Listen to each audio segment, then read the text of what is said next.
ગોપાલ ઇટાલિયાએ તમારા ઉપર જે બેંકમાં કરપ્શનનો આરોપ લગાવ્યો છે અને અલગ અલગ મંડળીઓ બનાવી, એ પણ એકની એક મંડળીઓ અલગ અલગ નામથી બનાવી અને તમે પ્રમુખ પદે આવ્યા, એ પ્રકારનો ગોપાલ ઇટાલિયાએ અત્યારે આરોપ લગાવ્યો છે.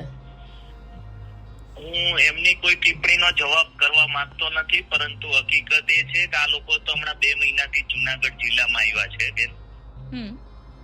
અમે તો વર્ષોથી જુનાગઢ જિલ્લામાં રાજનીતિ કરીએ છીએ. જુનાગઢ માર્કેટિંગ યાર્ડનો પણ પ્રમુખ છું, જુનાગઢ રહી ચૂક્યો છું, જુનાગઢ જિલ્લા સહકારી બેંકનો પણ પ્રમુખ અત્યારે છું.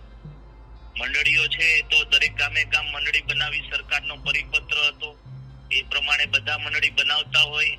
વાત રહી બેંકમાં કરેલા ભ્રષ્ટાચારની, તો તદ્દન આક્ષેપ પાયા વિહોણા છે ને આમાં કોઈ સાબિત કરી બતાવે તો જાહેર જીવન છોડી દઉં. મેં તો ઉલટાના, હું 2 વર્ષથી ચેરમેન થયો છું. અગાઉ જે કઈ ખોટા ધિરાણો ક્યાંક ને ક્યાંક બેંકના કર્મચારીઓ સામેલ હોય અથવા મંડળીના મંત્રી સામેલ હોય, મેં તો પગલા લીધા અને ન માત્ર જુનાગઢ જિલ્લો, ગીર સોમનાથ અને પોરબંદર જિલ્લા ત્રણેયમાં તટસ્થ તપાસ કરાવી અને પોલીસ ફરિયાદ કરી અને રિકવરી કરવા માટે